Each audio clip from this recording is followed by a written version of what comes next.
우리 성수협 제가 개인적으로 사랑하고 또 존경하는 우리 변호사님께서 이끌어 오시는 귀한 기관입니다. 한국에서 정말 몇 안 되는 성경을 지키고자 하는 성경의 가르침을 따라서 한국 교회를 다시 한번 되살리려고 하는 열정이 녹아있는 단체라고 저는 생각을 합니다. 우리 조영길 변호사님, 저하고 1학년 때 선교학까지 공부하셨는데 벌써 졸업하실 때가 되셨어요. 3학년 이제 몇 달 남지 않았는데 졸업하시면 이제 더 아마 훌륭한 한국교회의 지도자로 거듭나시지 않을까 하는 확신이 있습니다. 이렇게 부족한 사람을 초대해 주셔서 감사합니다. 오늘 여러분과 나눌 주제는 선교학의 변천과 위기라는 주제인데요. 선교학은 참 오랜 세월 동안 변천을 거듭해 왔습니다. 그런데 문제는 이러한 변천 과정을 통해서 건강한 성경적 선교 신학이 변질되어 왔다는 거죠. 그래서 최근에는 선교학의 위기가 찾아왔다, 이렇게 학자들이 평가를 합니다. 그래서 여러분, 유명한 말이죠. 모든 것이 선교라면 어떤 것도 선교가 아니다. 이 말은 스티브 닐이 1958년에 책을 한 권 펴냈는데 그 책의 이름이 Creative Tension이라는 책입니다. 창조적 긴장이라는 책에 81쪽에 나오는 말인데요. 제가 일부러 이 강의를 위해서 영국에서 공수를 해왔습니다. 그 찾기도 힘든 책인데 찾아서 일부러 쭉 그 챕터를 읽어 나갔는데, 스티븐 닐의 고민도 그 당시에 우리와 비슷한 고민이었던 것 같아요. 너무 많은 것들을 선교라고 부르고 소위 사회적 책무, 윤리적 책무까지도 선교라고 부르기 시작하니까 교회에서 행하는 모든 것이 이제 선교라는, 소위 일반인들이 이해할 때는 무엇이 선교냐 그럼 의문을 가질 정도로 선교의 개념이 아주 희미해졌습니다. 그때 그 챕터를 써내려 가시면서 모든 것이 선교라면 그럼 정말 아무것도 선교 아니다, 그러면서 이런 말씀을 하셨어요. 여기 제가 그 글을 인용해 왔는데 영어로 인용해서 죄송합니다. 왜냐하면 제가 좀 더 이게 팩트다, 책에 분명히 기록된 사실인 것을 여러분들에게 전달하기 위해서 영어로 그대로 표기했으니까 이해해 주시기 바랍니다. 만약에 모든 것이 무엇이냐면 교회가 행하는 모든 것이 선교라고 분리된다면, classified, 그러니까 정의된다면 우리는 또 다른 용어를 찾아야 된다. 무슨 용어냐? 이방인들을 위한 교회의 책무를 위한 행위를 가리키는 또 다른 용어가 필요하다. 그러니까 여기서 이방인이라는 것은 하나님의 말씀을, 그리스도의 이름을 한 번도 들어보지 못한 사람들을 지칭하는 거죠. 이 사람들에게 복음을 전하는 교회의 책무, 그러면 이것은 무엇이라고 불러야 되느냐? 모든 것이 선교라면. 그래서 이분은 선교는 선명해야 된다라고 말씀하시면서 그 책에서 선교는 처치 플랜팅이다, 이렇게 말씀을 하세요. 그러니까 굉장히 역사학자로서 여러분 잘 아시는 스티브 닐이 기독교 선교 역사를 깊이 연구하시면서 책을 여러 권 쓰셨는데요. 논문도 많이 쓰셨죠. 그래서 이분이 모든 것이 선교라면 아무것도 선교 아니다. 그러면 선교는 무엇이냐? 선교는 이방인들에게 하나님의 말씀을 전도하는 행위다. 그 책임을 가리키는 용어다. 만약에 모든 것이 선교라면 우리는 그런 행위를 가리키는 용어를 또다시 찾아서 만들어야 되는 것이다 라고 말씀을 하셨습니다. 우리가 왜 선교하는지에 대해서 먼저 좀 생각을 해봐야 됩니다. 여러분, 왜 선교하시나요? 무엇 때문에 선교를 우리가 행하느냐? 선교를 도대체 왜 해야 되느냐? 분명하죠. 성경에서 하라고 명하셨기 때문에. 성경이 만약에 선교하지 말라 그러면 우리는 안 할 겁니다. 즉시에서 멈출 겁니다. 그러나 선교를 하는, 선교 사역을 감당하는 이유는 성경이 하라고 하셨기 때문에 우리는 선교를 수행해야 됩니다. 그래서 제가 조그만 책을 온누리 교회에서 펴낸, 도란노에서 펴낸 책을 4명의 교수들이 조금씩 이렇게 나누어서 쓴 책이 있는데, 거기서 제가 그런 말을 했어요. 우리 기독교인들 중에는 단 2부류의 기독교인들이 있다. 한 부류는 선교에 순종하는 기독교인, 한 부류는 선교에 순종하지 않는 기독교인이다 라는 말을 했거든요. 거기 그 책 제목이 Why Mission입니다. 도란노서원에서는 아주 얇은 책인데요, 거기서 제가 한 챕터를 쓰면서 그런 말을 했어요. 그리스도인들은 2부류로 나뉜다. 선교에 순종하는 그리스도인들과 선교하지 않는 그리스도인. 여러분, 우리가 선교하는 이유는 명백합니다. 예수 그리스도께서 우리에게 명령하셨기 때문에, 예수 그리스도가 땅끝까지 가라고 그랬기 때문에 내가 너희들에게 가르친 모든 것을 가르쳐 지키게 하라. 그래서 우리가 순종하는 마음으로 선교하는 거죠.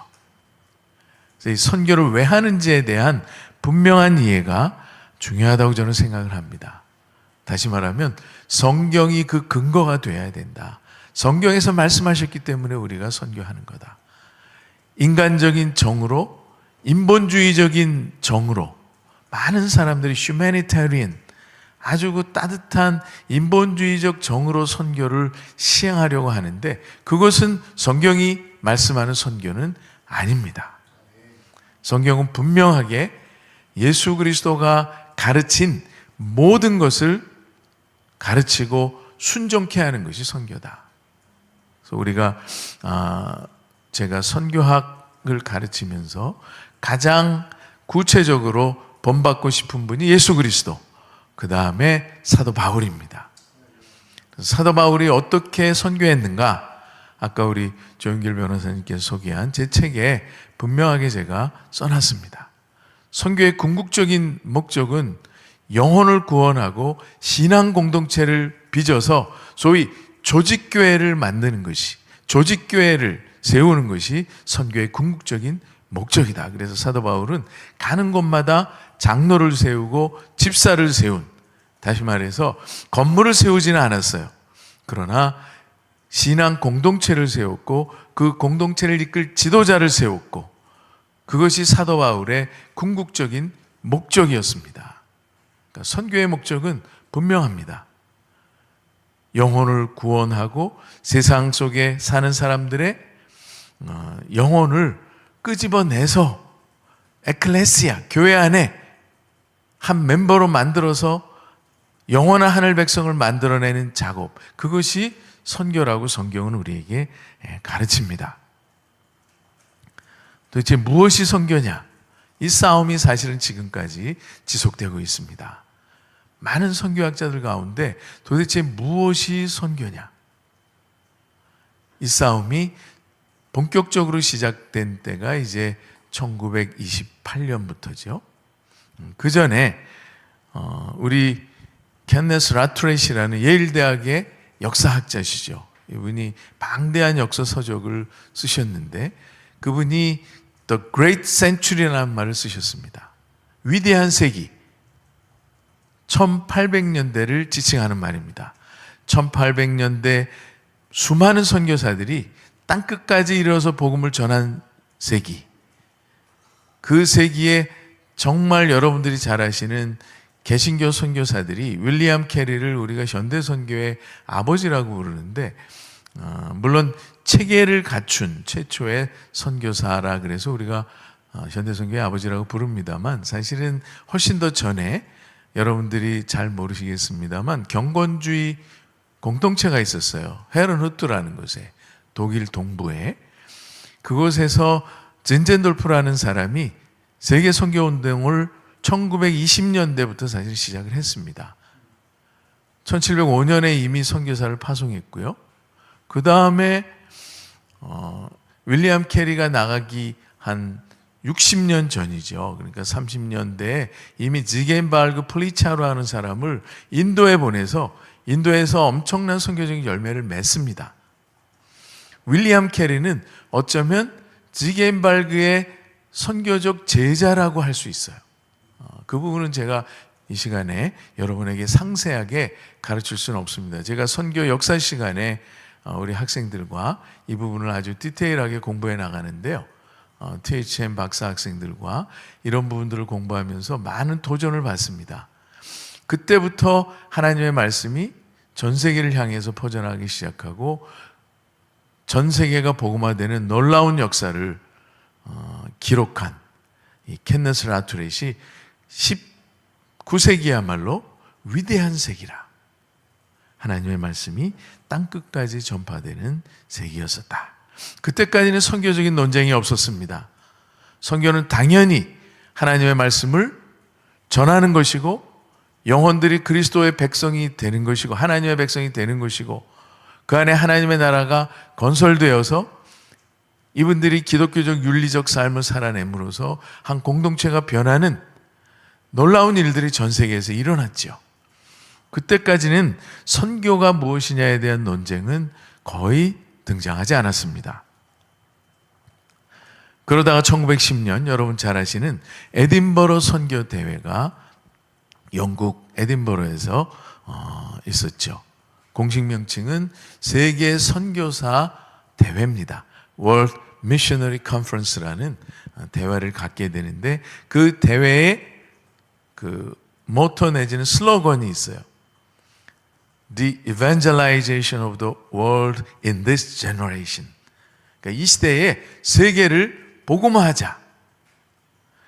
여러분 제가 이 evangelization이라는 말에 이 노란치를 했는데요. 그때까지만 해도 선교는 전도하는 거다. 이 시대에 전 세계를 복음화하자. 유앙겔리온, 좋은 소식, 굿뉴스가 뭡니까? 굿뉴스는 예수 그리스도의 십자가 사건. 예수님이 십자가에 달리셔서 온 인류를 위해서 대속적인 죽음을 죽으시고 다시 부활하셨다. 이것이 복음입니다. 여러분 사도 바울이 쓴 서신에 복음의 내용을 구체적으로 살펴보십시오. 그리고 사도행전에 등장하는 복음의 내용을 구체적으로 살펴보십시오. 복음의 핵심에는 예수 그리스도의 십자가 사건이 있습니다. 여러분 사도행전을 보면 13장, 14장, 17장에 사도 바울의 전도 설교가 기록되어 있는데 그 설교의 중심에는 반드시 십자가가 등장합니다. 예수 그리스도가 너희를 위해서 대속적인 죽음을 죽으셨다. 너희는 그분을 영접해야 된다. 회개해야 된다. 그러면 너희들이 하늘 백성이 될 것이다. 이것이 사도 바울의 선교의 핵심적인 사역이었습니다. 그것을 evangelization, 복음하라 이렇게 부르는 겁니다. 적어도 에딘버러 선교대회에 있어서는 복음화가 주제였었어요. 미션이라는 말이 등장되지 않은 것은 아니지만은 적어도 선교적 모든 행위는 전도를 중심으로 이루어져야 된다는 분명한 사고들이 있었습니다. 물론 에딘버러 대회에서도 많은 신학적 이견이 있었어요. 감리교, 침례교, 장로교 등등 해서 신학적 입장이 분명히 달랐지만 그럼에도 불구하고 선교의 궁극적인 목적은 복음화다라는 데는 일치를 했다는 거죠. 문제는 그때 이제 여러 가지 주제들을 제가 여기에 간략하게 써놨는데요. 첫 번째 주제가 All Non-Christian World입니다. 어떻게 가스펠, 여기 가스펠이라는 말이 등장하잖아요. 대문자입니다. 여러분 이 문자 하나하나도 주의 깊게 보셔야 돼요. 나중에 이 선교 신학이 변질되면서 이 가스펠을 대문자지로 안 쓰고 소문자지로 바꿔버려요. 그러니까 여러분들이 이 단어 하나하나, 문자 하나하나에 담겨있는 미닝을 잘 추적하셔야 됩니다. 물론 제가 1시간 또는 90분 안에 이 모든 것을 다 설명할 수는 없습니다. 제가 보통 이제 한 학기 동안 THM 박사과정 학생들과 공부하는 주제들인데요. 어쨌든 여러분들이 적어도 그 당시에 선교적인 주제는 복음을 비기독교 세계에 전파하는데 관심이 있었고요. 그것이 선교라고 정의를 했던 거죠. 네 번째 주제는 non-Christian religion과 연관된 선교적 메시지가 무엇이냐. 그러니까 이 적어도 비기독교 세계와 비기독교 세계에 대한 관심, 우리 선교적인 메시지를 어떻게 전해야 저들에게 복음을 전할 수 있을 것이냐에 대한 관심이 있었다. 그리고 다섯 번째 주제, 선교사들을 그러면 어떻게 준비시킬 거냐. 소위 우리가 생각하는 건강한 선교 사상이 아직은 훼손되지 않은 형태로 남아 있었다.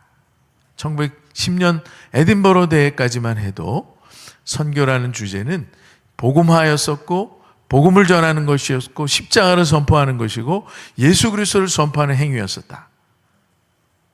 이제 문제는 1928년부터 1921년에 이 에딘버러 대회의 연석위원회에서 International Missionary Council이라는 기관을 하나 탄생시킵니다. 뉴욕의 모헝크에서 세계 선교사 협의회 International Missionary Council, 그 협의회에서 28년에 예루살렘에서 모임을 가졌는데 그때의 주제가 The Christian Life and Message in Relation to the Non-Christian System of Thought and Life예요. 이때 충격적인 주제들이 등장하기 시작합니다. Rethinking Missions라는 단어들이 등장하게 되는데요. 그때 100년 동안 선교를 해왔는데 과연 이 선교가 바른 선교냐 아니면 성경이 말하는 선교냐에 대한 평신도들의 질문들이 있었어요. 그 제목이 재밌죠? 100년 후의 평신도들의 질문이에요. 그러면서 하버드 대학의 철학 교수인 윌리엄 하킹이 중심이 돼서 45명의 일반 대학, 물론 신학자 한두 명이 포함되어 있었습니다만 일반 대학의 교수들이 외국 선교 활동을 평가한 보고서를 냅니다. 이분들이 10개월 동안 선교지를 실제로 답사했어요. 그리고 나서 내린 결론입니다. 한 권의 그 팜플렛으로 출간을 하게 됐는데 그 내용이 가히 충격적입니다. Greater faith, 더 큰 믿음. 무슨 믿음을 의미할까요? 믿음인데 큰 믿음이 있고 작은 믿음이 있나요? 물론 믿음이 적은 자여라는 표현은 있습니다만은 여기서 말하는 Greater faith라는 것은 기독교 신앙만 가지고는 안 된다. 불안하다. 불완전하다. 타종교에 계시된 하나님의 진리들을 우리가 배워나감으로써 더 큰 믿음을 가져야 된다. 그래서 Greater faith라는 말을 씁니다. 우리 기독교가 지니고 있는 계시, 유일한 계시, 절대적인 하나님의 말씀, 권위를 파괴시키는 행위가 시작된 겁니다. 그래서 우리의 믿음은 부분적인 믿음이요, 부분적인 진리요, 불교와 타종교에 숨겨져 있는 부분적 진리를 우리가 배워야 된다. 그래서 타종교의 이해가 중요하고 타종교가 지닌 건강한 것들과 강점들을 배워라. 그러면서 결론적으로 선교사의 책무는 타종교를 공격하는 것이 아니다라고 그랬어요. 가히 충격적인 선언을 한 거죠.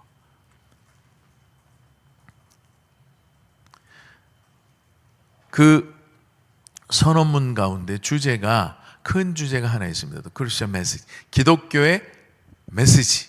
기독교적 메시지. 그 아티클에 나오는 180페이지에 보면 하나님을 뭐라고 불렀냐 하면 The ultimate reality. 궁극적 실체라고 불렀어요. 또는 초월적 실체. 누가 쓴 말입니까? 자유주의 신학자들이 쓴 말이에요. 틀레이라든지 여러분 잘 아시는 많은 자유주의 신학자들이 사용하는 용어를 차용해서 하나님의 이름을 부르기 시작합니다.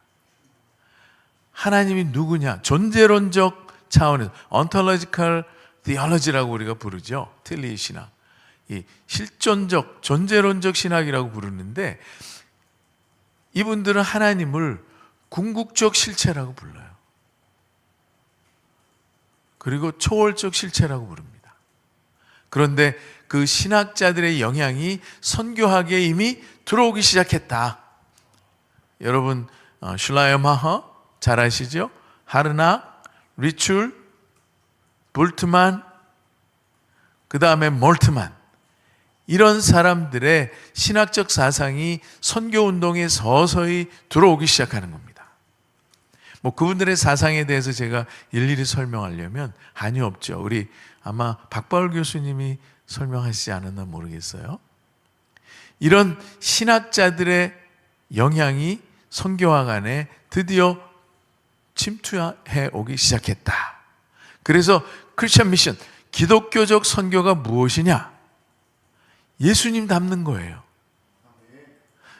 근데 이 예수님 닮는 것이라는 말에 숨겨져 있는, 그 안에 숨겨져 있는 또 다른 의미가 있다. 우리가 속으면 안 됩니다. 선교사의 동기가 무엇이냐? 그리스도를 닮는 것이다. 맞는 말이죠. 그렇죠? 전사님 아멘 하셨는데 문제는 예수 그리스도의 대속적 죽음을 뺀 예수 그리스도의 도덕과 윤리만 닮으면 된다. 위험한 거죠. 그래서 여기 있는 대로 개인이나 사회나 국가로 하여금 그리스도를 닮게 한다. 말은 굉장히 멋있습니다만 기독교인들의 도덕적인 면만 강조하는, 다시 말하면 선교의 도덕적인 면만 강조하는 그 뭐라 그럴까요? 숨겨진 의미가 있다. 여러분 자유주의 신학자들을 자세히 들여다보면 공통적인 주장이 있습니다. 역사적인 예수를 성경에서 빼어버립니다. 그리고 자유주의 신학자들이 누구나 거의 모든 학자들이 성경에서 끄집어내고 남겨놓는 내용이 있는데 윤리예요. ethics. 예수 그리스도는 필요 없어요. 십자가에 달리신 예수 그리스도는 필요 없어요. 대속적인 죽음도 필요 없어요. 영원한 하늘나라도 필요 없어요. 오직 성경에서 우리가 배워야 되는 것은 윤리다. 그래서 이 자유주의 신학자들은 거의 예외 없이 윤리를 강조합니다. 예수 그리스도 자체는 필요 없다는 거예요. 역사적 예수를 인정하지 않죠. 볼트만 비신화와 십자가 사건이 주는 메시지가 무엇이냐? 그래서 그분은 케리그마라는 말을 썼어요. 십자가 사건이 담고 있는 신화적이야. 그건 역사적인 팩트가 아니에요. 신화예요. 그 신화가 우리에게 던지는 메시지, 케리그마가 뭐냐를 찾아야 된다. 그 십자가의 의미는 가난한 자의 승리요, 언젠가 이루어질 정의와 공의와 착취가 없는 하나님의 나라를 완성한 모델이 아니냐. 그러니까 크리스천 미션을 예수 그리스도 자체, 예수 그리스도의 죽으심을 전하는 것이 아니라 그분이 가르친 윤리만 전하면 되는 것이다. 그러니까 다시 말하면 기독교의 핵심을 다 제외하고 윤리만 남겨놓는 겁니다. 이것이 자유주의 신학자들의 공통된 입장이고, 이것이 신학을 통해서 선교학 안에 들어오기 시작했다라고 평가를 하면 될 것 같습니다. 또 한 가지 중요한 주제는 종교 다원주의가 28년 예루살렘 대회에서 등장해요. 모든 사람에게는 충분한 영광이 이미 비쳤다. 우리는 빛들을 발견합니다. 어떤 빛? 동일한 빛. 그분, 여기서 대문자 희잖아요. 하나님, 예수 그리스도가 알려지지 않은 곳에도 동일한 빛이 비춰졌다. 심지어 예수 그리스도를 거부한 지역에조차, 하나님을 거부한 지역에서조차 진리의 빛이 비추어졌다. 굉장히 위험한 말이죠. 하나님이 기독교인들에게 비추었던 그 성령을 통한 영적인 지식을, 영적인 계시를 타종교에도 부어주었다는 말이에요. 그래서 다른 종교를 뭐라고 해석했습니까? As part of one truth. 한 진리의 부분이다 그랬습니다. 그러니까 모든 종교, 불교, 회교, 힌두교 또는 일본의 신토, 모든 종교들은 진리의 한 부분이다 그랬어요. 여러분, 이 종교 다원주의가 이미 1928년 IMC, International Missionary Council, 세계 선교사 대회에서부터 등장하기 시작하죠. 그래서 이분들의 궁극적인 목적은 종교적인 교육을 행하는 것인데, 종교적인 목적이 여기 제가 노란색으로 하이라이트를 해놨거든요. 종교적 교육의 목적은 무엇이냐? 인간성을 성장시키는 거예요. 다시 말하면 예수 그리스도를 통해서 한 영혼을 구원시키는 것이 아니라 인성을 성장시키는 것이 종교교육의 목적이다. 이 말은 언뜻 들으면 굉장히 정확하고 성경적인 말처럼 들리지만 굉장히 위험한 말입니다.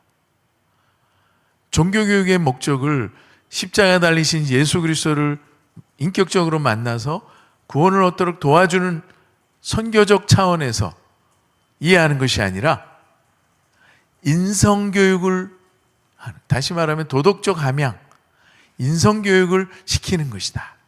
그래서 선교사의 의무가 무엇이냐? 203쪽에 무엇을 개발시키는 것이죠?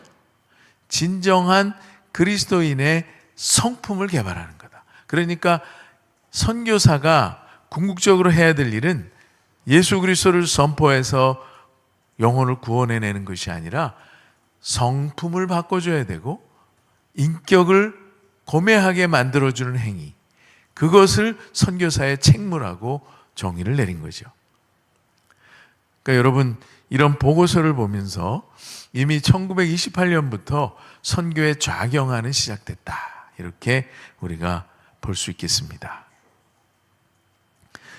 이 대회 다음에 38년에 마드라스에서 인도 탐바람 대학에서 이 모임을 갖게 되는데요. 그래서 어떤 책에는 이제 탐바람 대회라고도 쓰고 어떤 책에는 마드라스 컨퍼런스라고 쓰는데 같은 장소입니다. 그때 헨드리 크레머, 여러분 인도네시아 선교사였던 화란 선교사지요. 평신도였었어요. 당연히 신학적 전문성은 결여되어 있습니다. 그러나 신학자들을 굉장히 깊이 연구했어요. 평신도로서.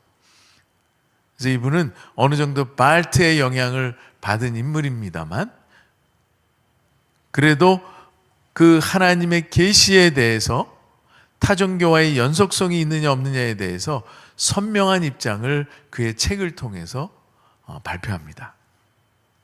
이 책 이름이거든요. The Christian Message in a Non-Christian World라는 책이 있는데 한 300쪽 정도 되는 책이 있어요. 저도 이 책을 가지고 있는데 이분이 그래도 끼친 건강한 공이 있다면 타종교와 기독교는 어떤 컨택 포인트도 가지고 있지 않다.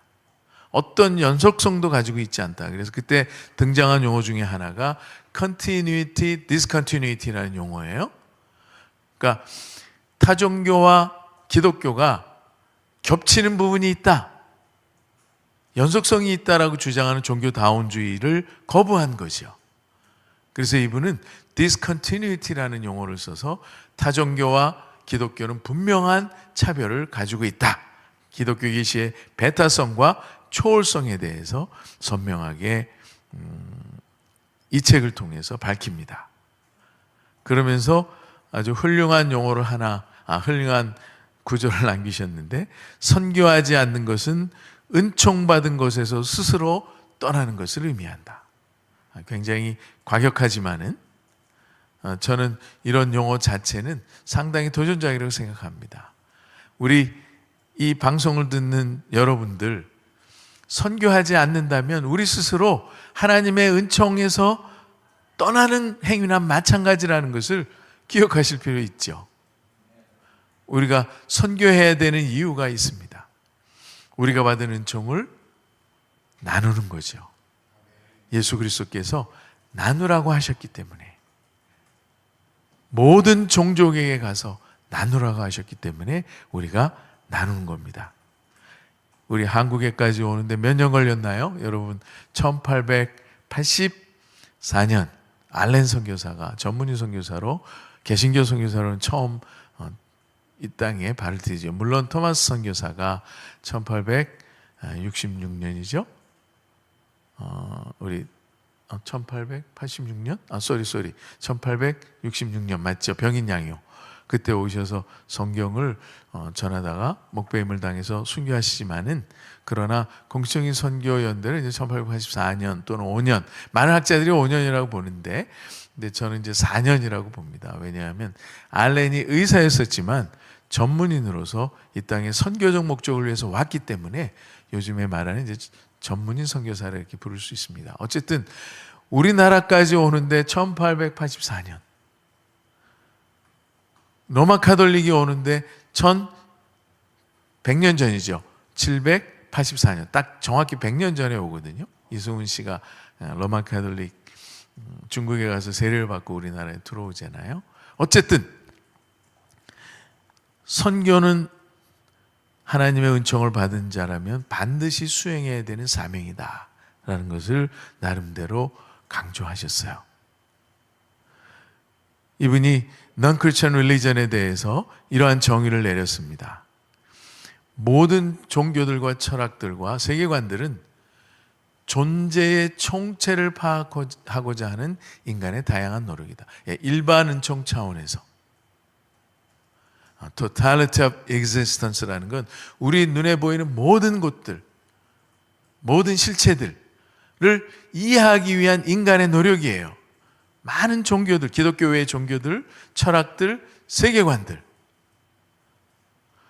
그러므로 인간의 종교들 안에 공통적인 생각이나 현상이 나타나는 것은 전혀 이상한 일이 아니다.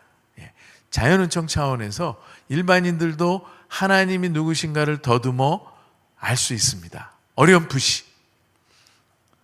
특별 계시인 성경이 아니라 인간의 이성을 통해서, 인간의 경험을 통해서 하나님을 어느 정도 더듬어 알 수 있다. 그러한 현상은 이상한 것은 아니다. 그렇기 때문에 많은 종교나 철학과 세계관을 보면 일치점들이 존재한다. 그렇죠. 여러분, 타종교를 깊이 공부하다 보면 기독교와 상당히 비슷합니다. 그래서 오해할 수 있어요. 그래서 평신도들이 종교 다원주의가 될 확률이 상당히 높습니다. 신학적 깊이 있는 조직신학적 성경에 있는 성경신학적 기본적인 지식을 가지지 않고 성경을 해석하기 시작하면 성경에서 남는 것은 윤리밖에 없어요. 그러면 불교나 타종교, 정말 저도 타종교를 공부해 봤습니다만 타종교에서 가르치는 내용이 기독교와 너무 흡사하기 때문에 종교 다원주의자가 될 가능성이 매우 농후하다. 그래서 여러분이 신학을 해야 되고, 그래서 여러분이 하나님의 말씀을 깊이 있게 들여다봐야 되는 거죠. 우리 성수협 같은 이런 좋은 교육 프로그램을 평신도들도 봐야 되는 거죠. 그래야 신학자들이 평생을 들여서 연구한, 사실 신학 별거 아니거든요. 신학이 뭐냐? 성경 공부한 거예요. 성경 공부를 깊이 공부한 분들이 와서 가르치는 거죠. 그러니까 저도 마찬가지입니다. 제가 선교학자지만 저도 성경을 깊이 연구하면서 선교학을 공부한 사람이에요. 어쨌든 많은 일치점들이 등장한다. 하나님에 대한 수용을 드러내기도 하지만 동시에 하나님에 대한 무지와 불순종을 드러낸다. 그렇죠? 하나님을 찾으면서도 동시에 하나님께 불순종하는. 그래서 인간은 하나님을 찾으면서도 동시에 그분으로부터 도피하는데, 그것은 인간 의지가 자기 중심성과 근원적 죄악 때문이다. 그러니까 다시 말하면 인간 안에 있는 죄가 하나님을 하나님으로 인지하지 못하도록 방해한다는 거죠. 의인은 없나니 하나도 없도다. 여러분, 인간의 죄성, 인간이 누구인가를 성경을 통해서 바르게 이해한다면 잘못된 선교학이 등장할 수가 없어요. 그래서 저는 많은 다양한 자유주의 선교학자들을 보면서 그들에게 한 가지 윅 포인트를 찾아내는데요. 인간론의 정확한 이해가 없기 때문에, 인간이 무엇이냐? 성경에서 말하는 인간은 total depravity, 전적 타락한 인간이에요. 의로울 수도 없고 선을 행할 수도 없는 인간. 그런 인간들에게 도덕을 요구한다는 것은 불가능하다. 도덕적 인간이 되기 위해서는 십자가와 만나야 된다는 거죠. 예수님과 인카운터 해야 돼요. 하나님과 영적 인카운터가 없이 어떻게 도덕적 인간으로 살아갈 수 있느냐? 저는 불가능하다고 봅니다. 왜? 성경이 그렇게 얘기하니까. 의인은 없나니 하나도 없기 때문에 예수 그리스도를 만난 자만이 참다운 정의와 참다운 윤리를 실천할 수 있다. 일반인들은 윤리적으로 살고 싶지만 살 수 있는 능력이 없는 거예요. 의롭게 살 수 있지만 의롭게 살 수 있는 능력이 없는 거예요. 의롭게 살 수 있는 능력은 예수 그리스도를 모신 자만, 그리스도 안에서 거듭난 자만 진정한 의로운 삶을 살아낼 수 있습니다. 그래서 우리 참다운 하늘나라의 모습이 성경에 언뜻 그려져 있는 장면이 두 장면이 있죠. 사도행전 2장과 4장. 저들이 하나님을 찬송하며 성전에 모이며 모든 것을 공유했다. 이 참다운 하나님의 나라의 모습이 성경에 언뜻 완벽하진 않아도 약간의 모양을 우리에게 그려주고 있어요. 사도행전 2장 4장에. 언제 그런 일이 가능했나요? 성령이 충만했을 때. 초대교회 성도들이 예수 그리스도를 만나고 성령 충만하고 찬양과 기도와 성전에서의 다양한 예배 모임, 이런 것들을 통해서 참다운 하나님 나라의 모습을 잠시 구현했어요. 예수 그리스도의 성령의 도우심이 없이는 어떤 인간도 의로울 수 없고 정의로울 수 없고 진정한 사랑을 행할 수 없습니다. 예수 그리스도는 유일한 기준이고 규범이다. 모든 종교를 분석하고 평가하는 가장 효과적이고 합법적인 방법은 그리스도의 계시의 빛에 비추어 그것들을 조사해 보는 것이다. 그래도 우리 크레머 선교사님은 이 기독교 계시의 유일성에 대해서는 나름대로 강하게 강조한 분이다라고 말할 수 있겠죠. 그래서 38년대를 그나마 28년대에 레디칼 쪽으로 갈 수 있는 선교운동을 오른쪽으로 끌어당겼다. 왼쪽으로 가는 선교운동을 좀 더 오른쪽으로 당긴 시대적 사명을 잘 감당한 분이다. 이렇게 해석할 수 있겠습니다. 중요한 터닝 포인트가 1952년에 윌링겐, 독일의 윌링겐에서 인터내셔널 미셔너리 카운슬 대회를 통해서 등장하는데요. 그때 등장한 용어가 미시오 데이라는 용어입니다. 여러분, 이 하나님의 선교는 뭐 복음주의자나 진보적인 사람이나 요즘에 공이 쓰는 용어거든요.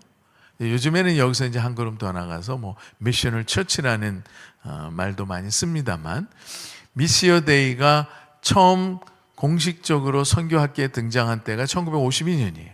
이 윌링겐 대회에서 이 하나님의 선교라는 말이 등장하는데, 제가 그 역사적인 배경에 대해서는 다음 페이지에 설명을 드리기로 하고요. 이때 어떤 변화가 일어나냐 하면, 지금까지는 하나님이 교회를 통해서 세계 복음화를 이루어 오셨다. 그게 이제 일반적인 선교의 방식이죠.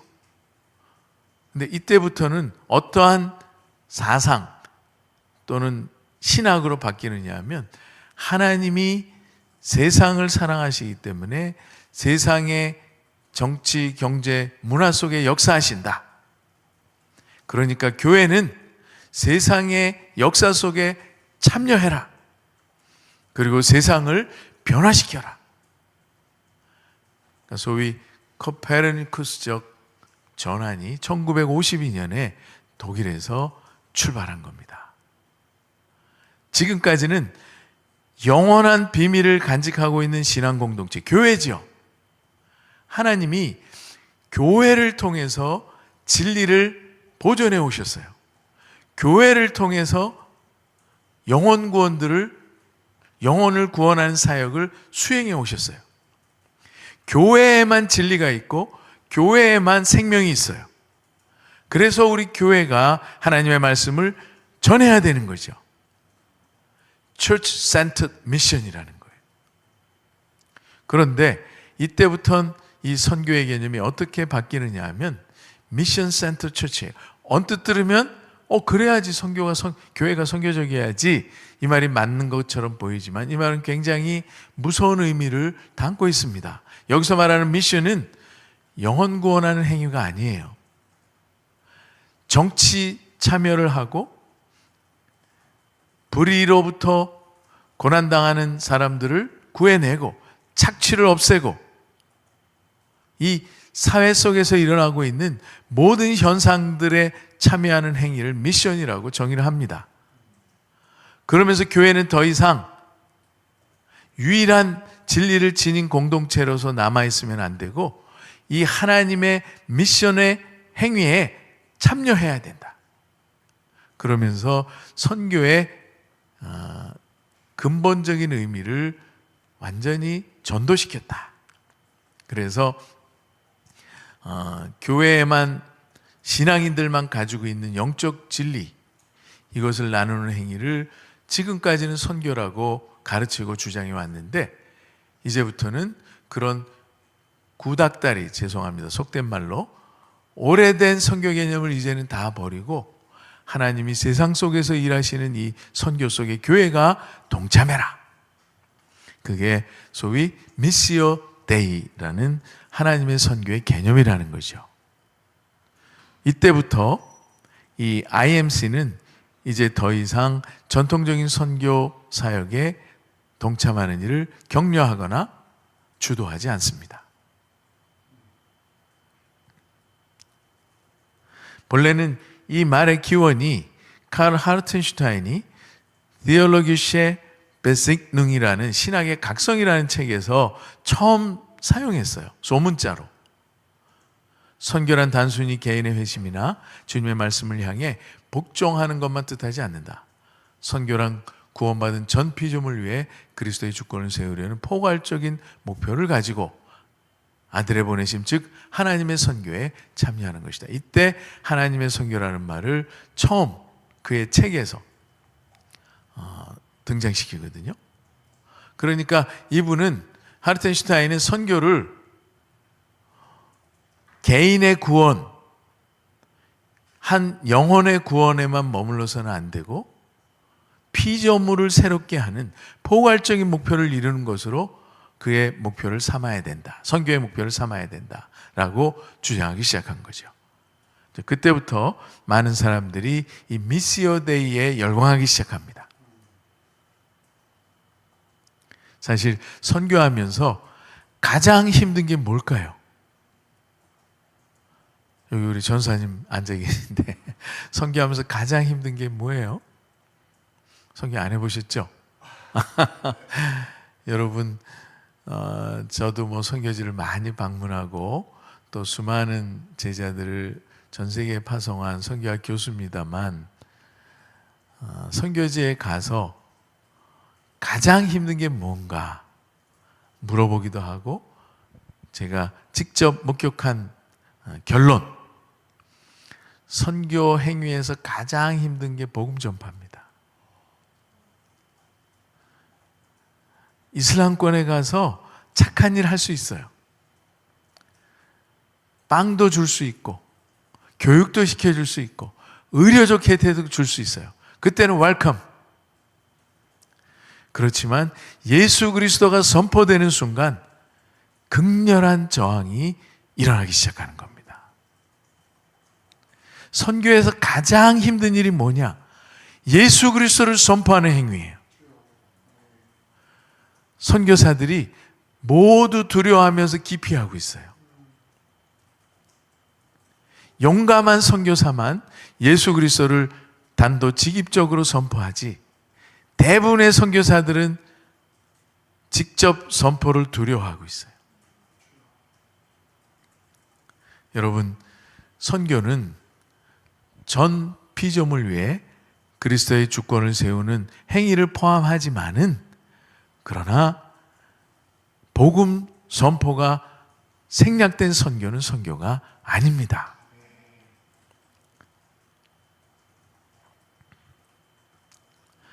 브리체돔이라는 학자가 58년에 아티클을 하나 쓰죠.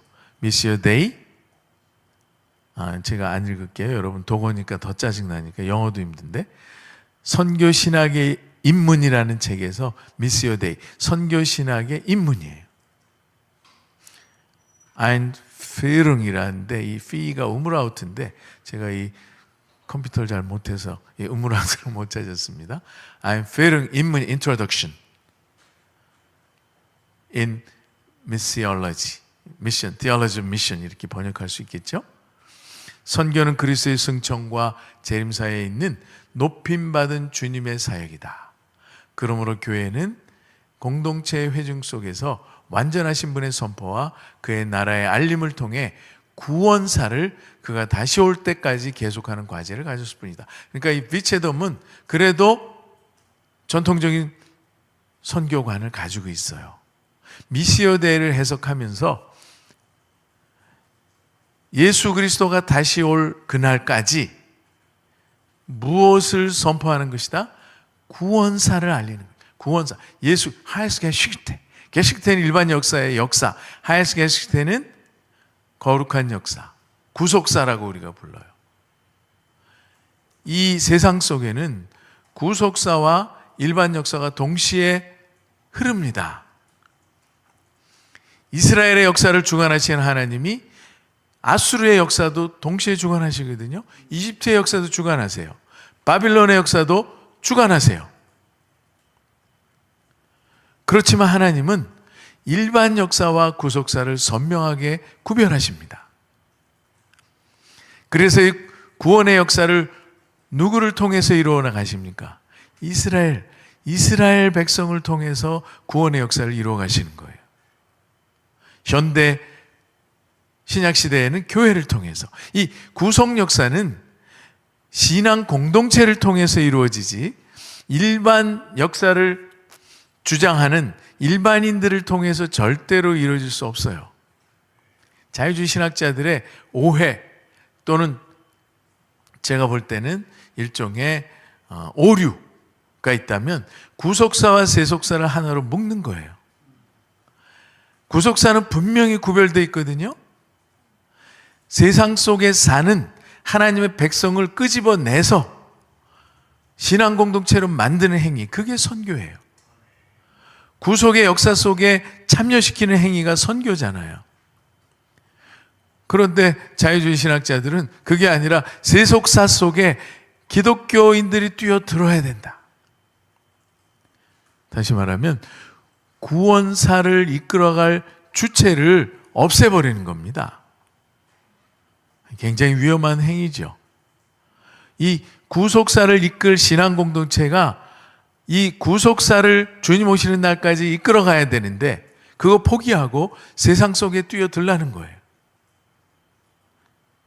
너무 위험하고 반기독교적이고 비성경적인 주장이라고 볼 수 있죠. 이 흑헨다익이라는 화란학자, 이 화란학자들이 문제가 좀 많아요. 죄송합니다. 훌륭한 개혁파 보수 신학자들도 많지만 아주 진보적인 선교학자들도 많아요. 독일의 선교학에 있어서 교회와 민중의 역할이 뭐냐? 1967년에 책을 쓰셨는데요. 그분은 샬롬하라는 말을 썼어요. 샬롬 밋 제렌이라는 말을 썼거든요. 샬롬하티 제렌. 영어로는 샬로마이제이션 이렇게 표현할 수 있겠죠. 샬롬화는 구약 성경의 거짓 예언자들의 평화의 외침과는 달리 때 묻은 손을 잡고 그들의 삶 가운데 깊이 참여하며 전념하는 것이다. 이것은 우리에게 다가올 희망의 세 가지 지평, 즉 생명과 정의와 하나님 나라인 것이다. 그랬어요. 이 때 묻은 자의 손을 잡고 그들의 삶 속에 참여하는 행위가 선교다. 그게 하나님 나라를 이 땅에 건설하는 행위다. 이때부터 점점 선교 개념이 이 땅에서 하나님의 나라를 건설하는 행위로 이해되기 시작합니다. 하나님의 나라는 양면성이 있죠. 초월성과 내재성이 있어요. 트랜센던시와 이머넌시가 있거든요. 하나님의 나라의 초월성을 생략한 채 오직 이 땅에 임할 하나님의 나라에 대한 강조만 남겨놓기 시작합니다. 자유주의 신학자들의 공통적인 특징이에요. 아까 제가 말씀드렸죠. 첫 번째 특징은 성경에서 예수 그리스도를 생략한, 예수 그리스도의 죽음과 부활을 생략한, 예수 그리스도의 심판을 생략한, 예수 그리스도의 도덕만 남긴다. 여러분 꼭 기억하세요. 윤리만 강조하는 분들은 위험한 분이라 이렇게 생각하면 거의 틀림없어요. 기독교의 윤리, 사회적 책무만 강조하는 사람들의 대부분은 위험한 분이다 이렇게 생각하면 됩니다. 죄송합니다. 이런 표현을 해서 이런 표현을 하면 또 공격을 하겠죠. 네. 하나님 나라를 어디서 건설해야 된다? 이 땅에서 우리의 힘으로 정치 참여를 통해서 사회적 책임을 다하면서 이 땅에서 하나님 나라를 건설해야 된다는 매우 편협한, 그 사람들은 우리를 편협하다고 그래요. 너희들은 영원한 하나님 나라만 가르치냐? 아주 우리를 소위 말해서 속된 말로 꼴통 보수, 영혼 구원과 하나님 나라만 가르치는 이상한 신학자라 저 같은 사람을 부를 때, 그렇지만 선교학자들이 하는 말이 있죠. 빵 없이 죽은 사람은 육체만 죽지만 말씀 없이 죽은 사람은 영원히 죽는다. 빵 죄송하지만 좀 안 먹어도 돼요. 질병 좀 아파도 괜찮아요. 그렇지만 하나님 영원한 나라에 들어가야 될 거 아니에요. 우리가 속으면 안 됩니다. 눈에 보이는 소위 우리가 말하는 felt need라고 그러는데요. 인간들이 필요로 하는 것을 채우는 것이 선교적인 행위다. 거기에 머물러 있으면 안 돼요. 우리가 진정으로 채워야 될 것은 real need, 진정한 필요. 인간들의 진정한 필요가 무엇이냐? 필요하다고 느끼는 것이 아니라 정말 필요한 것이 무엇이냐? real need를 채워주는 것이 선교적 행위의 핵심이 되어야 된다. 근데 많은 사람들이 하나님 나라라는 이름을 빙자해서 이 땅에서 필요를 채우는 행위를 선교적 행위라고 제한시키는 데 문제가 있는 거죠. 물론 그것을 포함해요. 우리 19세기의 수많은 선교사들이 나가서 학교, 교육, 여러분 잘 아시는 교육과 의료사역 다 했거든요. 그거 하지 말라는 것이 아니에요. 그러나 거기서 머물러 있으면 안 된다. 그것을 통해서 예수 그리스도가 누구시며 하나님이 어떤 분인가를 가르쳐서 그들로 하나님의 제자를 삼는 데까지 나가야 진정한 선교는 완성되는 것이다. 자, 방콕대회를 한번 봅니다. 1973년 여러분 김근수 교수님 통해서 WCC에 대해서 강의를 다 들으셨기 때문에 제가 그 부분은 다 생략하고 점프하고 73년 대회로 넘어왔는데요. 61년에 IMC와 WCC가 합칩니다. 그러면서 인터내셔널 미셔너리 카운슬의 이름이 바뀌어요. Commission on World Mission and Evangelism. 그래서 CWME로 바뀝니다. 그러니까 WCC 안에 IMC가 들어가면서 CWM이라는 이름으로 남아요. 그러니까 WCC 안에 선교분과입니다. 선교위원회. 1913년 방콕에서 모였는데 그때 주제가 Salvation Today, 오늘날의 구원. 미래 구원 말고 과거의 구원 말고 지금 이 시간 here and now, 지금 여기서 구원은 무엇을 의미하느냐. 과거의 구원이라는 개념은 잊어버려라. 과거의 구원 개념이 뭡니까? 영혼 구원이죠. 하나님의 백성 만드는 행위죠. 예수의 십자가의 보혈로 구원받는 정말 영원한 eternal life를 얻는 구원, 그게 salvation이거든요. 근데 그 고리타분한 100년 전, 200년 전의 구원 개념을 버려라. 그러면서 새로운 구원의 개념을 이 시대에 우리가 찾아야 된다. 그러면 이 시대에 새로운 구원의 의미는 무엇이냐? 그것은 민중을 해방시키는 운동, 노동자들의 착취를 해방시키는 운동, 정치를 개혁하는 운동, 이것이 살베이션이라. 영혼의 구원을 더 이상 이야기하지 말아라.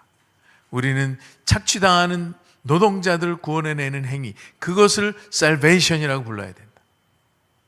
정치를 개혁하는 행위를 구원이라고 불러야 된다. 그러면서 네 가지 주제를 다루었는데요. 첫 번째 주제가 Question of Salvation. 구원이 무엇이냐? 그러면서 구원의 개념을 완전히 진보적인 개념으로 바꿔버립니다. 구원은 더 이상 영적인 구원을 배제한 사회적 구원이요, 민중을 해방시키고 노동운동에 참여하고 정치개혁에 뛰어드는 행위를 구원의 행위라고 부르기 시작하는 겁니다. 그러면서 구원과 문화와 정책, 구원과 사회정의, 구원과 교회, 선교 안에서 새로워진 교회. 여기서 미션은 전혀 다른 의미의 미션이라고 그랬죠. 이제 더 이상 이 IMC에서 이야기하는 WCC와 합쳐지면서 CWME에서 이야기하는 미션은 전통적인 의미에서의 미션은 아니에요. 정치적인 참여를 통한 행위 또는 경제적인 착취로부터 인민을 해방하는 행위, 그것이 미션인데 그런 것으로 새로워진 교회야말로 진정한 선교적 교회다. 이렇게 부르기 시작하는 겁니다. 여기 더 무서운 선언이 있는데요.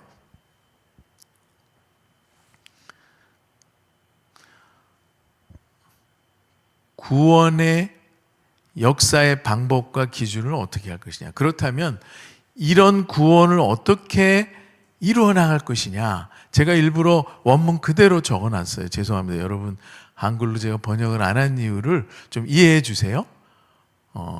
이분들이 실제로 썼던 용어를 여러분들이 이해하시면 훨씬 더 리얼하기 때문에.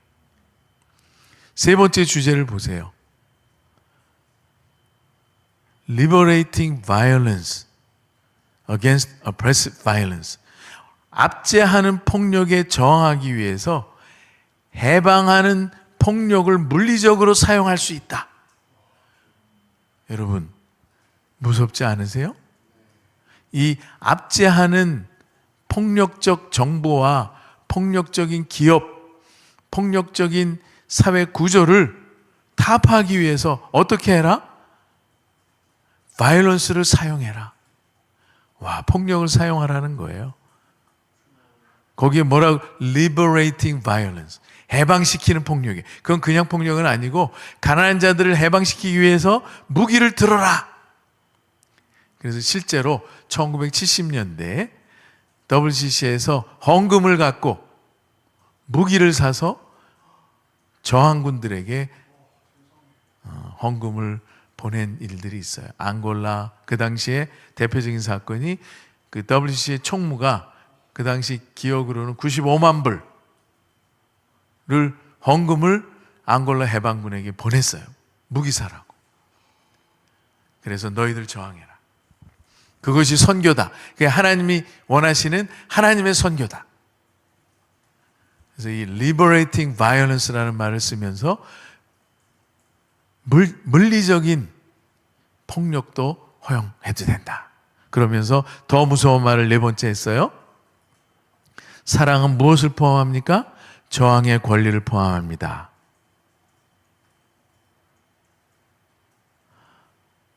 그리고 학정에 대해서 저항할 기본적인 권리가 있다는 것을 강조하고요. 이 다섯 번째 주제는 정말 끔찍하죠. 누구든지 사랑의 목적으로 죄를 지을 수 있다 그랬어요. 여러분, 얼마나 끔찍합니까? 사랑을 실천하기 위해서 죄를 지을 수 있어요. 그리고 그 죄는 용서받을 수 있다는 것을 신뢰해야 된다. 하나님이 용서해 준다는 거예요. 사랑의 목적으로 행한 죄는 하나님께서 용서하신다. 과연 그럴까요? 어떠세요, 여러분? 사랑을 이루기 위해서 죄를 짓는 것이 성경적인가요? 그리고 그 죄는 하나님이 반드시 용서해 주실 것이라는 것을 믿어라. 이러한 선언을 누가 했다고요? WCC에 속한 선교위원회에서 이러한 선언을 한 거예요. 1973년에 방콕에서. 무시무시하죠. 여러분, 세상의 불의를 없애거나 정치적인 불의든 사회적인 불의든 기업가의 착취든 없애기 위해서는 어떻게 해야 됩니까? 결국은 물리적인 힘을 동원하지 않고는 바꿀 수 없어요. 여러분, 시진핑을 어떻게 전복시키겠어요? 물리적인 힘을 동원하지 않고는 불가능한 거예요. 그러나 그 방법을 하나님은 과연 원하시는가? 그렇지 않죠. 우리는 중국을 위해서 기도하고 중국을 위해서 눈물을 흘리면서 새벽마다 그들에게 복음을 들을 기회를 달라고 기도하는 방법을 통해서 압제, 우리가 거꾸로 당하죠. 예수님은 저항하지 않으셨어요. 예수님은 용서하셨고 옥에 갇히셨고 십자가에서 돌아가셨어요. 사도들이 저항했나요? 저항하지 않았어요. 사도들은 옥에 가두면 옥에 갇혔어요. 그리고 그곳에서 기도했어요. 우리 기독교는 폭력을 사용하는 종교가 아닙니다. 기독교는 때리면 맞고 죽이면 죽는 종교예요. 우리 초대교회 성도들이 그랬어요. 신앙을 위해서 저항하지 않았어요. 로마 제국에 칼을 들고 싸우지 않았어요. 군대를 모집하지 않았어요. 초대교회 역사를 보면 동물의 밥이 됐고 끓는 기름가마에 던져졌고 십자가에 횃불로 불타서 없어질지언정 물리적인 폭력을 사용하지 않았어요. 그게 예수 그리스도의 방법이고 기독교적 방법이에요. 기독교는 절대로 폭력을 사용해서는 안 됩니다. 자, 그런데 WCC 폭력도 사랑의 이름으로 사용해도 된다. 그리고 그것은 죄가 아니다. 하나님은 그 죄를 용서하실 것이다. 이 무시무시한 선언을 하는 거죠. 의식화. 그 당시에 이제 등장하기 시작한 용어 중에 하나가 여러분 1970년대, 80년대 우리나라에서 의식화라는 말이 유행했거든요. 소위 공산주의 사상으로 학생들을 의식화한다. 1학년 그 순수한 학생들을 콕 집어서 공산주의 서적들을 한 20권 읽히면 완전히 공산주의자가 되겠죠. 그걸 의식화라고 그래요. 70년대, 80년대 이 사회주의 의식화 운동이 우리나라의 청년들, 특히 대학생 사이에 엄청나게 유행했습니다. 그 의식화라는 용어가 그때 등장하면서 이 빼앗긴 민중들을 의식화시켜야 된다. 힘없는 백성들을 의식화해서 그들로 하여금 저항하게 해야 된다. 그래서 우리나라도 소위 민중신학이라는 것이 7, 80년대에 강력했는데요. 남미에는 해방신학, Liberation Theology, 귀테레즈라는 신부가 민중신학이라는 책을 두껍게 썼어요. 물론 이제 독일의 몰트만, 희망의 신학의 영향을 받았죠. 그 민중신학의 뿌리를 보면, 남미의 그 해방신학의 뿌리를 보면 결국은 이제 독일의 몰트만의 희망의, 소망의 신학하고 일치하거든요. 이 영향을 받았다고 봐야 되겠죠. 그 구체적인 방법 중에 하나로 의식화를 시켜야 된다. 그래서 이 착취당하고 힘없는 민중들의 의식을 깨우쳐서 그들로 하여금 저항하게 하는 행위, 그게 선교다. 선교의 행위다. 라고 정의를 내린 겁니다. 자, 시간이 많이 갔죠. 마지막으로 이 캔버라 대회만 한번 살펴보고 오늘 우리 선교신학이 어떻게 변천되어 왔나. 사실 그 안에 수많은 신학적 논쟁과 수많은 대회들이 있었습니다만 제가 많은 선교학자들이 거론한 대회들은 생략하고 그분들이 잘 다루지 않은 내용만 픽업해서 여러분들에게 전달하는 거니까 그렇게 이해하시기 바랍니다. 1991년 호주의 캔버라에서 WCC 대회가 열렸는데요. 그때 주제는 성령이여 오시옵소서, 그리고 모든 피조물들을 새롭게 하시옵소서. 그때 대회를 많은 학자들이 평하기를 완전히 혼합주의요, 이교주의요, 종교적인 다원주의에 함몰된 대회였었다, 이렇게 평가를 합니다. 대표적인 학자가 우리나라에서는 정형경 교수였었는데요. 그 당시에 이화여자대학교 기독교학과 선생님이셨어요. 이분이 WCC 전체 플리너리 세션에서 초혼제를 구술했습니다. 구술하면서 영혼들의 이름을 불렀어요. 이 WCC의 위험성을 제가 여러분들에게 일부 살짝 보여드리는 겁니다. 이 WCC의 대표단들이 수천 명이 모여있는 그 플리너리 세션에서 정영 교수가 나가서 구술하는 거예요. Come Holy Spirit, renew the whole creation. 오소서 아브라함과 사라에 의하여 유린당하고 버림받은 이집트의 검은 노예 여성 하갈의 영이요. 하갈 억울하게 죽었다는 거죠. 오소서 위대한 왕 다윗이 밧세바를 향해 품었던 욕정으로 말미암아 전쟁으로 보내져 죽임을 당한 왕의 군사 우리아의 영이요. 지금 그 억울하게 죽은 영들을 부르는 거예요. 초혼제. 오소서 전쟁에서 이긴 나면 딸을 제물로 바치겠다고 하나님과 맺은 아버지의 약속으로 인해 불에 타 죽은 아버지의 믿음의 희생양인 입다의 딸, 그 영혼을 부르는 겁니다. 예수 그리스도가 탄생하실 때 헤롯 왕의 군인들에 의해 살해된 남자아이들의 영이요. 억울하게 죽었다는 거죠. 예수님 때문에 2살 이하는 헤롯 대왕이 모두 죽여라. 그때 2살 미만의 아이들이 다 죽었거든요. 그 억울하게 죽은 아이들의 영을 불러내는 재의식을 했습니다. 중세시대의 마녀사냥, 잔다크, 십자군 전쟁 때 사망한 사람들, 홀로코스트 때 유대인들, 일본의 정신대, 한국 여성들, 광주 사태, 천안문 사태, 리투아니아의 사태 때 탱크에 짓밟혀 죽은 사람들의 영,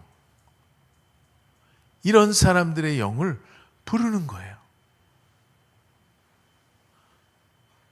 우리 민족에게 하나님이 함께 오셨습니다. 전통적인 종교인 무당, 굿, 이런 종교적 행위를 통해서 우리 민족은 하나님을 만나왔습니다. 하나님은 이 민족의 아픔 속에 함께 해오셨습니다. 무시무시한 이 기독교 대학 교수님께서 이러한 종교 다원주의적 행위를 한 거죠. 관세음보살을 해석하면서 그분은 이렇게 해석했습니다. 성령과 관을 동일하게, 관은 이제 관세음보살, 관세음보살은 여성성을 가지고 있거든요. 성령의 이미지를 관의 이미지와 비교하면서 관은 여신으로서 이미 해탈의 경지에 도달한 보디사트와, 그러니까 해탈한 부처예요, 부처. 이미 관은 해탈했어요. 그러나 중생들을 구원하기 위해서 일부러 이 땅에 남아있는 존재다. 굉장히 신기하죠. 본래 힌두교에서 파생된 불교에는 이 구원 개념이 이런 개념이 아니거든요. 그러니까 자기 혼자 수련해서 해탈의 경지, 니르바나에 올라가는 거, 니르바나의 경지에 들어가는 거잖아요. 그게 아니라 중생들을 구원하는 미디에이터를 하나 만들어냈는데 그게 이제 관세음보살이에요. 그래서 불교 신자들 관세음보살 나무아미타불 하잖아요. 니르바나에 들어갈 수도 있지만 의도적으로 이 땅에 남아 고난당하는 중생들을 구원하여 그들의 고통의 삶에서 해방시키는 것이 관의 목적이다. 여러분, 예수님하고 똑같죠? 제가 인트로덕션 시간에 말씀드렸어요. 여러분, 타종교를 깊이 있게 공부하기 시작하면 신학적 지식이 없거나 일천할 경우에 반드시 종교 다원주의자가 될 가능성이 많다고 그랬어요. 여러분, 타종교 함부로 공부하시면 안 돼요. 먼저 하나님의 말씀을 분명하게 깨닫고 배우고 익힌 다음에 타종교를 공부하셔야 돼요. 타종교를 공부하면 너무 똑같아서 여러분들이 유혹을 당할 수 있는 가능성이 매우 높다. 관은 우주의 모든 만물들이 모두 해탈에 이를 때까지 기다리고 또 기다린다. 마침내 관과 만물은 영원한 지혜와 사랑이 가득한 곳에서 함께 살아가게 될 것이다. 이 천국이잖아요. 정 교수는 이러한 구세주 역할을 감당하는 여신인 관이 어쩌면 우리 가운데서 먼저 나시고 다른 사람들을 그에 이끄시는 그리스도의 여성적 이미지일 수 있다고 본다. 그녀는 관의 구속사역을 성령을 통한 그리스도의 구속사역과 동일한 것으로 보고 이 땅에서의 관의 역할이 그리스도의 역할과 동일한 것으로 본다. 여러분, 느낌이 어떠세요? 우리 전사님 이 글을 읽으면서 느낌이 어떠세요? 매우 화가 나세요? 이게 기독교 대학의 선생님의 그 입장이에요. 동시에 WCC의 입장이에요. 여러분, WCC가 주장하는 아름다운 용어들이 있어요. 샬롬, 유니티, 하나 되어야 된다. 그 다음에 정의로워야 된다. 가난한 자들을 사랑해야 된다. 얼마나 아름다운 용어를 다 동원해서 사용하는지 몰라요. WCC에 속으시면 안 돼요. 그 말 속에 담겨있는 무시무시한 의미를 여러분들이 바르게 이해할 때 WCC의 정체를 두려워할 수 있는 거예요. 심지어 목사님들조차도, 많은 신학생들조차도 이 WCC의 깊이 있는 신학적 성찰을 배우지 못하고 익히지 못한다면 다 속아 넘어갈 수 있는 너무 아름다운 용어들을 끄집어내기 때문에. 샬롬, 샬롬 왜 나빠요? 예수님이 제자들을 만날 때마다 샬롬 하셨는데요. 그러나 그들이 말하는 샬롬은 우리가 영적인 차원에서 나누는 아름다운 교제로서의 샬롬이 아니라 착취받고 억압받는 자들을 향해서 그들을 구원해내는 행위를 샬롬이라고 보는 거죠. 시간이 많지 않아서 제가 그러한 신학적인 입장이나 등등에 대해서는 깊이 있게 여러분들에게 설명을 못했습니다. 그저 결론적인 부분, 그리고 중요한 몇몇 사건들만 여러분들에게 소개를 했습니다. 그래서 여러분, 제가 The Great Century부터 지금까지 정말 1시간 안에 이 모든 것을 설명하려고 애를 썼는데 제가 생각해도 한계가 있습니다. 적어도 일주일에 3시간 아니면 4시간 15주를 공부를 해야 어느 정도 이해할 수 있는 내용인데 1시간 안에 제가 다 전달할 수 없겠죠. 그래서 여러분이 조금 이해하는데 한계도 있으셨을 테고 또 궁금한 점도 많이 있으셨을 텐데 그러한 부분은 우리 조영길 변호사님께 여쭈면 조영길 변호사님이 저를 대신해서 다 설명해 주실 겁니다. 그러니까 그렇게 알고 우리 정말 그레이스 센츄리를 그리워하면서 에딘버러 선교대회를 그리워하면서 그래서 저는 한편으로 우리가 에딘버러 2를 준비하자 이제 그런 생각도 한번 개인적으로 해봤어요. 왜냐하면 에딘버러 이후에 여러 가지 신학적, 선교학적 변천이 일어나거든요. 근데 그 변천 속에 변화가 일어나고 건강한 쪽으로 변화된 것이 아니라 부정적인 방향으로 선교 개념이 자꾸 변천되어서 지금까지 흘러왔어요. 그래서 다시 에딘버러 대회의 기본적인 evangelization, 세계를 복음화해야 된다는 그 정신으로 돌아가는 운동을 지금 펼쳐야 되는 거 아니냐. 그래서 저는 우리 조영길 변호사님께 감히 에딘버러 선교대회 2를 시작해달라 이렇게 말씀을 감히 드리는데요. 물론 이제 우리가 로잔 대회 다음 시간에 제가 이제 로잔 대회를 중심으로 한 복음주의 선교 운동에 대해서 살펴볼 텐데요. 어쨌든 또 복음주의 선교 운동 중에 로잔 운동이 갖는 장점도 있지만 또 한계도 또 있거든요. 그런 것들을 다 극복하기 위해서 우리가 또 다른 차원의 선교 운동을 일으켜야 되는 거 아니냐 하는 생각을 저는 개인적으로 가지고 있습니다. 어쨌든 우리가 에딘버러 정신, 가치, 세계 복음화, 복음이 무엇인가에 대한 논의는 이미 많은 학자들이 또 선교학자들이 이미 이 장소에서 강의를 했기 때문에 제가 구체적으로 논의를 하지 않았습니다. 그러니까 여러분들이 이미 다 공부하고 이해하고 계실 줄 알고요. 다음 시간에는 복음주의 선교운동의 변천에 대해서 또 1시간 동안 여러분과 나눌 텐데 짧은 시간이지만 제가 이렇게 점핑하는 것도 많고 또 표현이 또 디테일하지 못한 것도 많아서 여러분들이 이해하는데 한계가 있을 것이라고 생각을 합니다. 여러분 감사하고 한편으로 죄송합니다. 기도하고 마치겠습니다. 하나님 아버지, 하나님께서 또 귀한 종들과 함께 선교학이 어떻게 변천되어 왔는가를 잠시 나누었습니다. 아버지 하나님, 정말 하나님이 원하시는 바른 선교, 성경적인 선교, 우리가 다시 회복해서 이 땅을 새롭게 하고 전 세계 땅 끝까지 그리스도의 피 묻은 복음을 전하는 우리의 사명을 감당할 수 있도록 가르치시고 인도해 주시옵소서. 이 성수협을 통해서 바른 선교학이 이 나라뿐만 아니라 전 세계에 퍼져나가 하나님의 뜻을 이루는 복된 사역이 기적같이 하나님의 뜻을 이루는 에이전트로 사용될 수 있도록 축복해 주시옵소서. 예수님 이름으로 기도합니다. 아멘.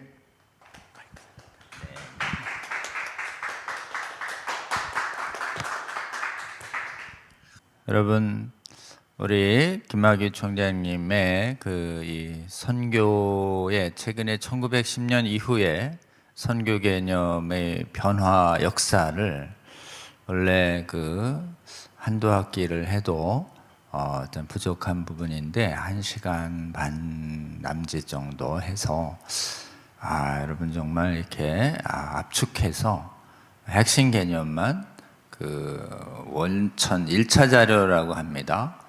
그분들이 썼던 용어 중에 가장 위험한 부분들을 잘 이렇게 정리해 주셔서 짧은 시간 안에 우리 성수요 시청하시는 성도 여러분들께 잘 설명을 해 주셨습니다. 원래 그렇게 정말 가장 위대했던 그런 세계로 평가되는 성경적인 선교가 1910년대 에딘버러 대회 이후에 어떻게 급격하게 지금 100년 안에 성경적인 선교로부터 극심하게 멀어지고 있는지 우리 김학의 총장님 말씀을 통해서 좀 들었습니다. 지금 다음번 시간에는 아마 이제 이 WCC에 의한 이런 선교학이 너무 과도하게 자유주의화된 것에 대한 반성으로 1970년대 복음주의권에서 일어났던 성경적 선교로 돌아가자고 하는 그런 복음주의 선교 운동의 역사에 대해서도 여러분께 또 잘 설명해 주실 것입니다. 그런데 또 새롭게 성경으로 돌아가자고 했던 로잔의 선교 개념도 상당 부분 성경에 근접해졌지만 또 아까 말씀드린 분명한 또 위험한 한계들이 존재하는 그런 부분들도 상당히 용기 있게 우리 김학의 교수님께서 책이나 강연을 통해서 잘 말씀을 해주고 계셔서 지금 다시 한번 제2의 에딘버러 세계선교대회의 정신을 구현하는 성경적 선교 운동의 회복이 필요하다라고 또 우리 성수요 강의를 통해서 잘 선포를 좀 해 주셨습니다.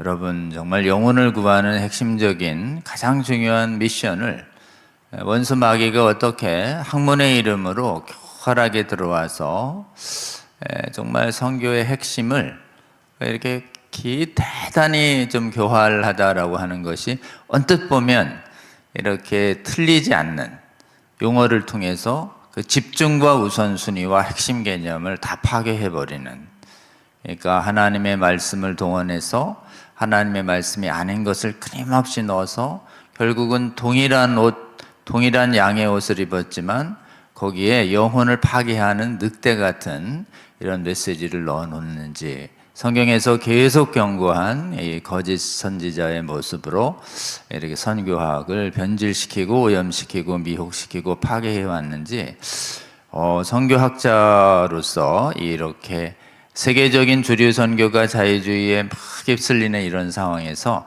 성경적 선교는 그것이 아니다라고 하는 것을 글로 쓰시고 또 책으로 만들어 주시고 강연한다는 것이 정말 대단한 용기가 있지 않으면 하기 어려울 정도로 지금 선교학이 많은 주류가 변해가고 있는 상황에서 우리 한국에 우리 김학규 교수님 같이 귀하신 분이 계시고 선교학을 계속 가르치고 성경적인 선교로 돌아가자고 계속 말씀해 주시는 분이 있는 것이 너무 감사하다, 이런 말씀이 좀 듭니다.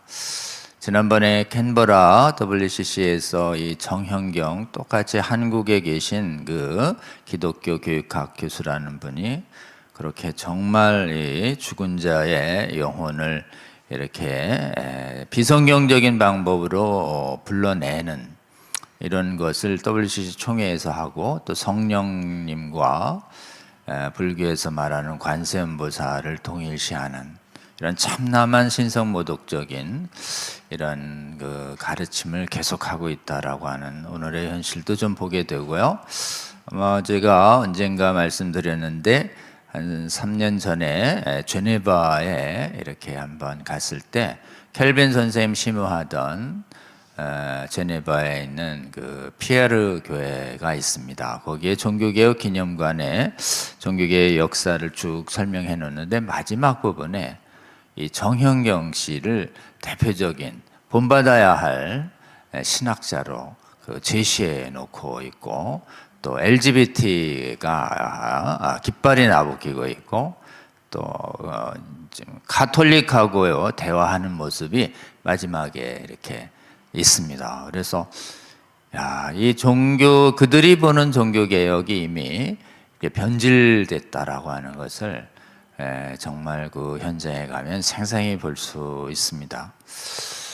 가장 성경적인 선교의 변질을 앞장서는 대표적인 또 학자로 한국에 있는 또 학자가 이렇게 제시되고 있다는 것이 너무 안타까운 이런 상황이 좀 있습니다.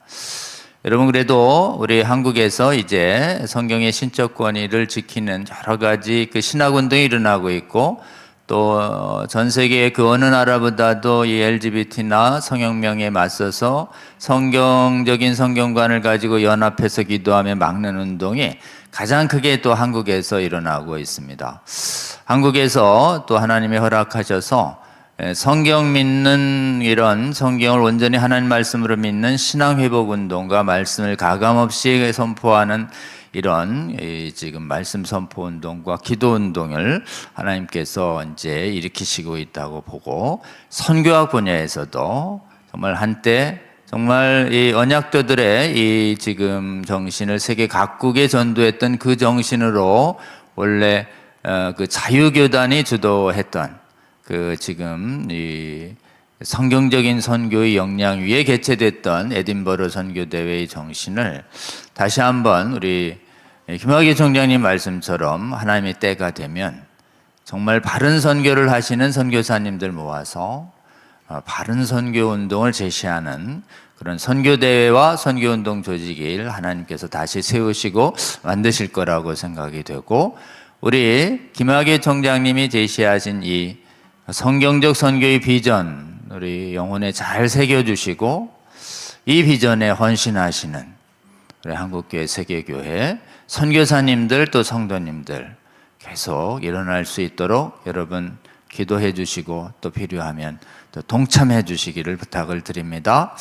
한번 함께 잠깐 기도하는 시간 가지면 좋겠는데요. 우리 김학규 교수님과 또 김학규 교수님의 사역을 위해서 하나님 함께 해주시고, 우리 총장님 건강하게 해주시고, 또 필요한 저술과 강연 활동 용기 있게 잘 해주셔서 지금 변질되어 가는 세계선교학계에서 순전한 성경에 충실한 선교가 무엇인지 바르게 가르쳐서 우리 김학의 총장님 믿고 본받는 많은 후학 선교학자들과 선교사들이 일어날 수 있도록, 그리고 하나님께서 우리 총장님 강의 사역과 또 저술 사역과 필요한 선교 활동 사역을 귀하게 사용하셔서 세계 선교학계를 회복시키는 데 귀하게 사용하여 달라고, 이 강의가 귀하게 쓰임 받게 해 달라고 주여 한번 부르고 우리 기도합니다.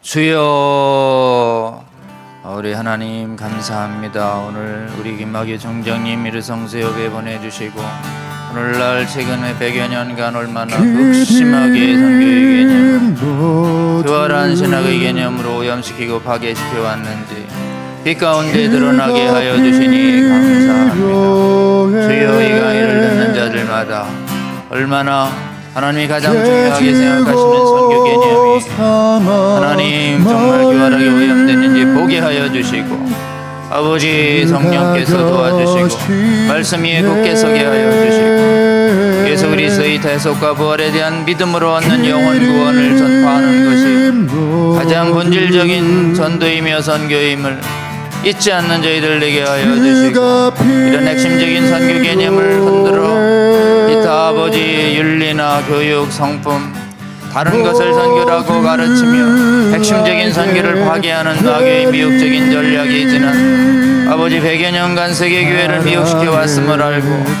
이제 분별하며 돌아서는 아버지 운동이 일어나게 하여 주시고 이러한 올바른 선교 개념을 아버지의 저설하고 강연하는 우리 김학의 총장님 성령으로 붙잡아 주셔서 하나님 더욱 강건하게 활동하게 하여 주셔서 한국의 성경적인 선교를 믿고 배우고 실천하는 선교학자들과 선교사들이 계속 일어나게 하여 주시고 아버지 우리 김 총장님의 사역에 동행하여 주셔서 한국의 선교가 하나님께 충성을 다하는 선교학이 될 수 있도록 선교가 될 수 있도록 도와주시고 아버지 이 비전에 함께하는 많은 분들 붙여주셔서 주님 지치지 않고 아버지 어렵더라도 하나님께서 함께하시는 올바른 성경에 충실한 선교 활동으로 말미암아 주여 다시 한번 때가 돼서 하나님 한국교회를 깨우시고 세계교회를 깨우셔서 성경을 신적 관리를 전제하는 바른 선교운동 일어날 수 있도록 하여 주시고 선교운동을 회복시키고 다시 부흥시키는데 우리 김학의 총장님 귀하게 사용하여 주시고 그 가정에 함께하여 주시고 아버지와 함께하는 모든 사역 위에 하늘문을 여시고 도와주시길로 나오니 함께하여 주시옵소서. 이 강의를 듣는 성수협의 성도들마다 하나님 깨어나게 하여 주시고 세계의 선교지마다 믿음의 전제하라는 선교사들이 함께 일어날 수 있도록 주여 도와주시옵소서. 예수님 이름으로 기도하옵나이다. 아멘. 감사합니다. 다음에 이제 몇 가지 광고하겠습니다. 지금 저희가 이제 성수협의 2년차 강의가 시작되고 있습니다. 여러분 조금 쉽지 않지만 그래도 우리 성수협 강의를 계속 좀 들어주시는 분들이 있으시고 또 여러 가지 유튜브 채널에 제자광성교회나 기타 많은 구독자들이 있는 곳에 또 올려주시고 있어서 감사를 드립니다. 쉽지 않지만 우리가 이 강의를 계속 들어야 하는 이유는 이 어려운 신학 강의를 통해서 수많은 목회자들과 교회 성도들을 마귀가 미혹시키고 있기 때문에 그렇습니다. 그래서 우리도 부득이 이렇게 속지 않기 위해서 이 강의를 잘 들어야 하고요. 성수협에서 제공하는 여러 가지 강의는 가능한 성도님들이 이해할 수 있도록 신학교에서 제공하는 수준보다는 그래도 많이 이해할 수 있는 표현으로 제공되고 있다는 것을 유념해 주시고 다만 그래도 계속 배워야 한다. 그리고 이 강의를 통해서 아마 듣다 보면 주위에 나누고자 하시는 교회의 성도님들과 어른들이 계실 겁니다. 여러분 부지런히 공유해 주시고 또 할 수만 있으시거든 여러분이 혹시 영향력을 행사하는 교회나 교회 관련 유튜브 채널에 이 강의 동영상을 공유해야 되겠다라고 생각돼서 여기 있는 이 번호로 연락 주시면 저희 간사님들이 이 강의를 공유할 수 있도록 도와를 드립니다. 이 강사님들의 강의가 내년 또 8월까지 계속되고 있고요. 또 3년차 강사님들도 귀한 강사님들 모시려고 하고 있습니다. 여러분들 꼭 일주일에 한 번이지만 이 강의를 한번 들어주시면 굉장히 많은 분별력이 생기시고 또 여러분 주위에서 이게 성경에 어긋난데 약간 성경의 이름으로 복음의 이름으로 들어오는 미혹되는 이런 위험한 생각들을 분별하고 막아서고 또 쫓아내는데 여러분이 파수꾼 역할을 하는데 하나님이 귀하게 사용하실 거라고 생각합니다. 이 성수협 강의 공유운동에 동참해 주시기를 호소드립니다. 다음이요. 네, 우리가 또 매주 월요일에는 이 지금 성경을 하나님의 신적 권위를 전제한 채 예수님이 가르쳐 주신 구제에 충실하게 예수 그리스도의 십자가 대속과 부활에 대한 이 믿음으로만 구원받는 성경 읽기, 전도가 굉장히 중요하다. 선교에서 가장 어려운 것이 예수 그리스도를 바르게 전하는 것이 제일 어렵다는 그 말씀이 우리 영혼에 이렇게 있습니다. 여러분 그렇기 때문에 우리가 신구약에 충만한 우리 핵심 영혼 구원의 진리를 용기 있게 바로 전하기 위해서 성경 비평 신학이 지금 가장 오염시키고 있는 분야 중에 하나가 성경 읽기 과목입니다. 여러분 요거 이 시대에 성경 비평 거짓 신학을 이기는 바른 성경 공부 위해서 부족하지만 우리 매주 월요일 강의를 제공합니다. 여러분 들어주시고 또 동참해 주시기를 바랍니다. 이번 주에는 창세기의 19번째 성순성 강의로 이 땅의 성도들에 임하는 하늘의 하나님의 나라.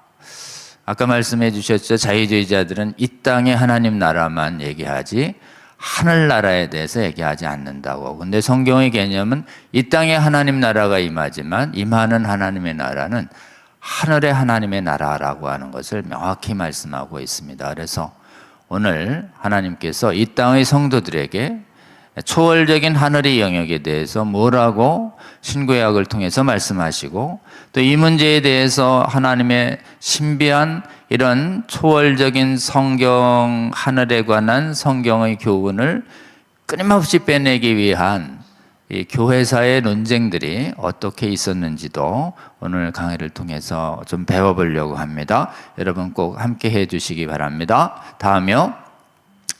저희가 기도를 이제 계속 하고 있고 특별히 이 성경 믿는 믿음이 파탄된 서구교회의 성경 믿는 믿음과 신앙 회복을 위해서 예수님이 가르쳐 주신 산기도를 계속 한 지 꽤 되었습니다.